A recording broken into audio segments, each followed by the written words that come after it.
अस्सलाम वालेकुम नाज़रीन, तबसर के एक और एपिसोड के साथ मैं हाज़िर हूँ। हाल ही में वज़ीर-ए-आज़म बोरिस जॉनसन ने लॉकडाउन 3.0 जिसको 2021 का पहला लॉकडाउन भी कहा जाता है, वो अनाउंस किया और उसके मुताबिक जैसा कि हम सबको मालूम है कि स्कूल अब बंद हो गए हैं और बोरिस जॉनसन जो वज़ीर-ए-आज़म बरतानिया हैं, उन्होंने अपनी तकरीर जो उन्होंने नेशन से की, उसमें उन्होंने जो रिमोट लर्निंग, होम लर्निंग की बात की। इसमें बहुत सारे चैलेंजेस बच्चे भी फेस कर रहे हैं, लेकिन बच्चे और जो उनके वालिदैन हैं, वो किसी न किसी हद तक परेशान भी हैं। आज मैंने जो है डॉक्टर सईद नज़ीर जो कि सेकेंडरी स्कूल के टीचर हैं, मैथमेटिक्स एंड फिज़िक्स के। आज मैंने उनको मदऊ किया है अपने प्रोग्राम में, आज उनसे बात करते हैं। डॉक्टर सईद साहब आपका बहुत शुक्रिया तबसर यूके के प्रोग्राम में आने का। आप बताएँगे कि ये होम लर्निंग और ये रिमोट लर्निंग ये कॉन्सेप्ट है क्या? अगर किसी को नहीं पता या अगर वालिदैन को समझ आना हो आसान ज़ुबान में? थैंक यू बिलाल भाई for having me on your आपके इस प्लेटफॉर्म के ऊपर। होम लर्निंग का जो बुनियादी चीज़ ये है कि जो टीचर्स हैं और स्कूल है वो बच्चों को घर में काम करने के लिए किसी भी प्लेटफॉर्म पे काम दे सकते हैं। उसमें डिफरेंट प्लेटफॉर्म्स यूज़ होते हैं, कोई हर स्कूल हर किस्म का प्लेटफॉर्म यूज़ करता है जिससे वो बच्चों को काम भेजेंगे। लेकिन जो ज़रूरी बात ये है कि जिस तरह के स्कूल में टाइम टेबल चलता है, उसी टाइम टेबल के मुताबिक हर टीचर बच्चे को उस सब्जेक्ट का काम देगा और उसूली तौर पे उतना ही काम जितना स्कूल में करना चाहिए बच्चे को 1 घंटे या 40 मिनट या 50 मिनट जो भी टाइम पीरियड होता है उस लेसन का उतना काम टीचर को अपने स्टूडेंट को देना है। तो बच्चों को घर के अंदर वो वीडियोज़ भेज सकते हैं, वो काम करने के लिए कुछ होमवर्क दे सकते हैं, लेकिन वो सारा तमाम काम करना लाज़िम होगा बच्चों के लिए इस पीरियड में भी।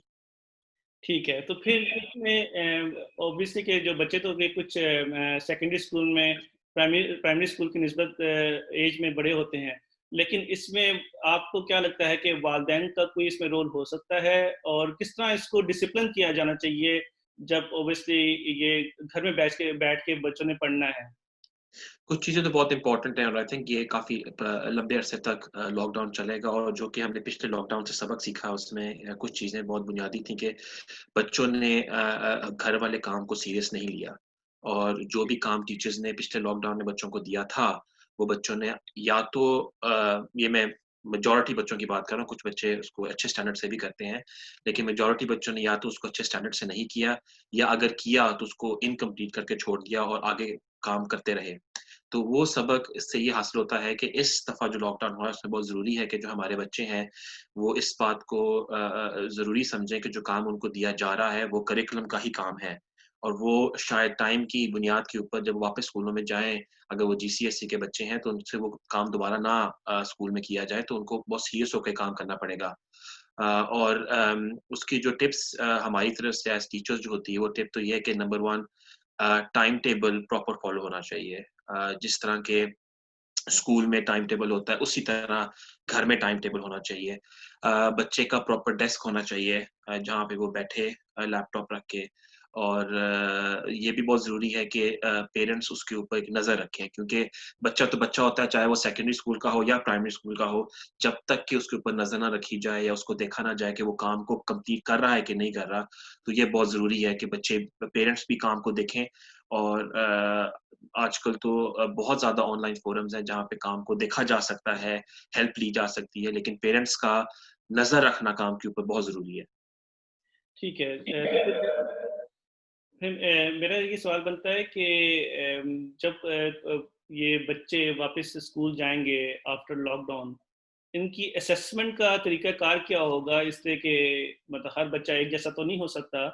तो अगर किसी बच्चे का अगर लेट्स से वो पीछे रह गया है अपने होम या स्कूल लर्निंग में, तो वो उसका असेसमेंट का स्टैंडर्ड कैसे होगा? कैसे उसको जज किया जाएगा बाय द टीचर्स और बाय द स्कूल? असेसमेंट का स्टैंडर्ड तो एक जैसा ही होगा, हर बच्चे को वही असेसमेंट दी जाएगी लेकिन जो लॉकडाउन का काम होगा उसको थोड़ा-सा लीनिएंटली देखा जाता है टीचर्स की तरफ से भी और अगर जहाँ-जहाँ कोशिश ये की जाती है जैसे पिछले लॉकडाउन का जो लॉकडाउन हुआ था और काम को हमने आगे बढ़ाया, तो हम ये करते थे कि हमने जो लॉकडाउन का काम था उसके ऊपर असेसमेंट बच्चों से नहीं ली। लेकिन उसी काम को हम अपने लेसन्स के अंदर बार-बार इंक्लूड करते रहते थे, थोड़ा-थोड़ा करके। ताकि जो उन्होंने मिस किया हुआ है वो लेसन के शुरू में 5-10 मिनट हर लेसन में उसको हम रिवाइज करते रहे और उसके बाद असेसमेंट ली गई ताकि बच्चों को अगर कोई प्रॉब्लम थी या कोई डिफिकल्टी थी वो ओवरकम की जा सकती थी। तो इसलिए उस लॉकडाउन के काम को जो होगा असेसमेंट तो नहीं की जाएगी। लेकिन अभी जैसे आपने पहले एक मेंशन किया ए लेवल्स और जीसीएसई के एग्जाम्स के मुताबिक वो असल में कैंसिल हो चुके हैं। जो फॉर्मल असेसमेंट थी जीसीएसई की और ए लेवल की वो कैंसिल हो गई है, वो अब नहीं होंगे फॉर्मल एग्जाम्स। लेकिन उसको रिप्लेस किया गया है टीचर असेस्ड ग्रेड के साथ। तो जो टीचर्स हैं उस बच्चे के जो ए लेवल्स या जीसीएसई का बच्चा होगा उसको वो ग्रेड्स देंगे। लेकिन उसके लिए बहुत इंपॉर्टेंट है क्योंकि अभी भी ईयर 11 और ईयर 13 का हर सब्जेक्ट का करिकुलम पूरा नहीं हुआ। तो जो काम बच्चों को अभी दिया जा रहा है वो उनके लिए करना लाजिम है, क्योंकि जब वो वापस स्कूल से में जाएंगे तो उनकी उसके ऊपर ना तो सिर्फ जो करिकुलम का काम अभी कर रहे हैं उस पर असेसमेंट होगी, बल्कि जो उन्होंने पिछला ये 9, 10 और 11 में भी काम किया होगा उसके ऊपर भी असेसमेंट की जाएगी और उसके बाद बच्चों को ग्रेड दिया जाएगा। तो कुछ स्कूल्स के मॉक्स हो चुके हैं, कुछ स्कूल के मॉक्स भी नहीं हुए। तो ये बहुत लाजिम है पेरेंट्स के लिए ध्यान रखना इस बात का कि कैंसिल तो हो गए हैं एग्जाम्स, लेकिन अभी भी बच्चों का उसी फ्लो के साथ, उसी मोमेंटम के साथ, उसी क्या कहते हैं हार्ड वर्क के साथ काम करना ज़रूरी है ताकि बच्चों को जब एग्जाम्स उनके हों स्कूल में वापस जाके तो उनके ग्रेड पे इतना बड़ा इम्पैक्ट ना हो। तो ये एग्जाम असेसमेंट्स वगैरह होंगी, आप ये कह रहे हैं? हाँ जी, तो बेसिकली हर स्कूल का डिफरेंट प्रोसीजर होगा, लेकिन जो फॉर्मल जीसीएसई के जो एग्जाम्स थे और ए लेवल के एग्जाम्स थे वो डिपार्टमेंट ऑफ एजुकेशन ने कैंसिल कर दिए हैं। और उसकी जो रिप्लेसमेंट की गई है वो टीचर असेस्ड ग्रेड के ऊपर है। तो टीचर एक असेसमेंट करेगा बच्चे की और फिर ग्रेड देगा। और ये जो ग्रेड होगा वो सिर्फ एक असेसमेंट के ऊपर नहीं होगा कि बच्चे ने एक असेसमेंट में क्या किया। ये उसका सारा जो टीचर्स जब ग्रेड देते हैं वो पिछला सारा उसका जो स्कूल में उस जीसीएसईज में या ए लेवल्स में उसका जो काम था उसको भी कंसिडर किया जाएगा। तो बहुत ज़रूरी है कि इसमें अगर कोई बच्चा बहुत अच्छा है और उसने अब काम करना छोड़ दिया है, तो टीचर उसका ग्रेड नीचे कर सकते हैं, या बच्चा बहुत बुरा है और उसने ज़्यादा हार्ड वर्क करना शुरू कर दिया है, तो उसका ग्रेड अच्छा भी हो सकता है। तो इसको बहुत पेरेंट्स को ख़्याल रखना पड़ेगा, ईयर 11 के, ईयर 13 के जो पेरेंट्स हैं कि वो बच्चों को मेक श्योर करें कि वो काम अपना कंप्लीट करें। सवाल ये पैदा होता है कि जो की वर्कर्स के बच्चे हैं जो अब स्कूल जा रहे हैं और वो बच्चे जो स्कूल नहीं जा रहे और रिमोट लर्निंग या होम लर्निंग घर से कर रहे हैं, उनकी पढ़ाई में क्या डिफरेंस होगा? आपको नहीं लगता कि दोनों में डिस्क्रिमिनेशन हो जाएगी कि एक बच्चा स्कूल जाके टीचर्स की निगरानी में पढ़ रहा है? मैं आपको इसकी एग्ज़ाम्पल देता था हमारे स्कूल में जो की वर्कर्स के बच्चे हैं उनको टीचर्स नहीं पढ़ा रहे। वो स्कूल जाते हैं, उनके पास सुपरविज़न होगी, लाइब्रेरी में बैठते हैं, एक सुपरवाइज़्ड जगह होती है और सुपरविज़न मिल रही है उनको। लेकिन उनको भी वही काम करना है जो उनकी क्लास को होम लर्निंग के लिए दिया जा रहा है। तो उनके लिए कोई स्पेशल डिफरेंट काम नहीं है। लेकिन मैं ये नहीं कह सकता कि ये जो प्रोसीजर है वो हर स्कूल में एप्लीकेबल होगा। मैं तो सिर्फ़ आपको अपने स्कूल की एग्ज़ाम्पल दे रहा हूँ कि हमारे स्कूल में हम कोई स्पेशल वर्क नहीं कर रहे की वर्कर्स के लिए, या जो सब बच्चों को एक ही काम किया जाता है। उस क्लास के मुताबिक उस क्लास को सबको एक ही काम दिया जाएगा और वो बच्चे वही काम करते हैं। चाहे वो की वर्कर के बच्चे हैं, चाहे वो जनरल पब्लिक नॉर्मल क्या कहते हैं मेन स्ट्रीम बच्चे होंगे। तो इसलिए उसमें कोई फ़र्क नहीं है, लेकिन हाँ, उनको एक जगह मिल जाती है की वर्कर्स के बच्चे को जहाँ के वो जा सकते हैं स्कूल में, वो लाइब्रेरी में बैठ सकते हैं, सुपरविज़न होती है, वो वही काम करेंगे जो कि बाकी बच्चे कर रहे होंगे। ठीक है।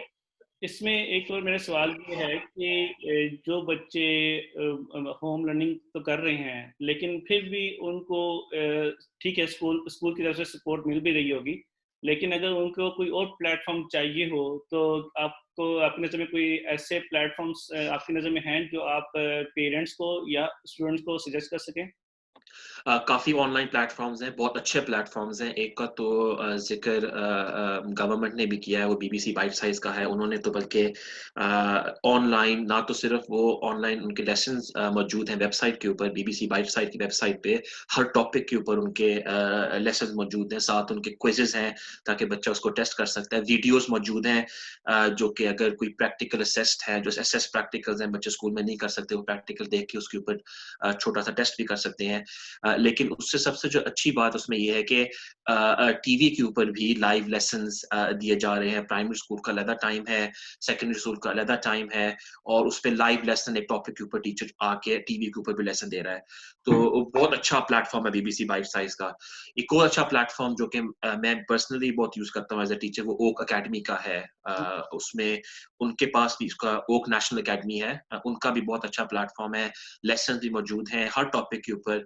तो जब फॉर एग्ज़ाम्पल किसी बच्चे को स्कूल से किसी टॉपिक के ऊपर काम मिलता है, तो वो काम पे नेचुरल सी बात है वो फँस जाएगा, मुश्किल भी पेश आ सकती है क्योंकि कोई सामने टीचर तो नहीं है जो उसको समझाए और हर दफ़ा टीचर लाइव लर्निंग भी नहीं करेगा और अगर लाइव लर्निंग हो भी रही उसमें वो face to face question answer interaction तो नहीं होता। तो बच्चे बहुत जल्दी डीमोटिवेट हो सकते हैं ये देख के कि यार हमें समझ नहीं आ रही इस टॉपिक की तो हम क्या करें? हम छोड़ सकते हैं। तो वहाँ पे पेरेंट्स के लिए बहुत ज़रूरी है कि बच्चों को मोटिवेट किया जाए, उनको ये ऑनलाइन प्लेटफ़ॉर्म्स से मुतारिफ कराया जाए ताकि वो थोड़े से इंडिपेंडेंट होके खुद भी उस टॉपिक के ऊपर रिसर्च करें और देखें आया वो उस टॉपिक को खुद लर्न कर सकते हैं कि नहीं। और जहाँ पे उनको प्रॉब्लम हो, उनके लिए ज़रूरी है कि वापस उसी टीचर से जो उनका टीचर है, उससे सवाल करें, उनसे पूछें। वही इंटरैक्शन रखें जिस तरह वो स्कूल में रखते थे। आय थोड़ा-सा डिफरेंट हो जाता है कि यहाँ पे उनको मैसेज करना पड़ेगा, लेकिन वो इंटरैक्शन ज़रूर रखें, ताकि अगर किसी बात एक मुश्किल पेश आ रही है, उसको वो ओवरकम कर सकें। ठीक है, थैंक यू। मेरा आखिरी सवाल ये है कि जो मुझ जैसे बहुत सारे वालिदैन को एक कंसर्न ये भी होता है कि बच्चों का स्क्रीन टाइम जो है वो बेशक टीवी हो या कंप्यूटर या लैपटॉप हो उस पे बढ़ गया है।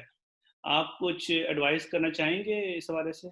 मैं वैसे डॉक्टर तो नहीं हूँ, लेकिन मैं एज़ अ टीचर ये आपको एडवाइस ज़रूर दूँगा और मैं ये बहुत बहुत आपके अच्छा पॉइंट है कि पेरेंट्स की भी बहुत परेशानी, बच्चों के लिए भी, एज़ अ टीचर हमारे लिए भी, हर बंदे के लिए एक स्क्रीन टाइम बहुत बढ़ गया है। तो हुँ, उसके लिए एक तो ये बहुत ज़रूरी है कि जिस तरह जैसे मैंने आपको पहले बताया, एक टाइम टेबल होना ज़रूरी है, बहुत ज़रूरी है कि हुँ, बच्चों को उसी तरह जिस तरह ब्रेक मिलती है, स्कूल में ब्रेक मिले, उसी तरह जिस तरह लंच का टाइम होता है, लंच का टाइम हो, खेलने-कूदने का टाइम हो, ताकि उनको स्क्रीन टाइम में थोड़ी-सी ब्रेक मिल रही हो। लेकिन उससे ज़्यादा इम्पोर्टेंट ये भी है कि जहाँ पे मुनासिब हो, जो काम स्कूल से मिल रहा है और जो प्रिंट हो सकता है, उसको पेरेंट्स कोशिश करें कि प्रिंट कर लें बच्चों के लिए। पता है हर घर पे प्रिंटर नहीं नहीं होगा, लेकिन मेरी राय यही है अगर है उनके पास, तो काम को प्रिंट कर लिया जाए ताकि बच्चे पेपर की वर्ज़न में काम करें बजाए इसके स्क्रीन को देखें। तो उससे भी स्क्रीन का टाइम को कम किया जा सकता है। ऑब्वियसली अगर स्क्रीन प्रोटेक्टर लिया जा सकता है या मेक मेक श्योर करें बच्चे थोड़ा डिस्टेंस रखें और उसके अलावा जो फ़ोन के या बाकी स्क्रीन टाइम्स हैं, वो ऑब्वियसली अब कम करने पड़ेंगे। उस पे भी थोड़ा ध्यान रखना पड़ेगा क्योंकि अब लैपटॉप्स के ऊपर और स्कूल लर्निंग के ऊपर जब स्क्रीन का टाइम बढ़ गया है, तो बाकी जगह से थोड़ा-सा पेरेंट्स को कोशिश करनी पड़ेगी कि वो स्क्रीन टाइम कम किया जाए। बहुत शुक्रिया डॉक्टर सईद नज़ीर। नाज़रीन, अगर आपके ज़हन में कोई भी सवाल हो सेकेंडरी स्कूल के हवाले से, बच्चों के हवाले से या उनको कोई गाइडेंस या टिप्स या कोई भी रिसोर्सेज़ के हवाले से उनको कोई सपोर्ट चाहिए हो, मिसाल के तौर पे किसी साइट का लिंक चाहिए हो, तो आप कमेंट्स में ज़रूर लिख दें और इंशाल्लाह डॉक्टर सईद नज़ीर या हम में से कोई भी उसका जवाब देने की कोशिश करेंगे। आपका इस एपिसोड देखने का बहुत-बहुत शुक्रिया।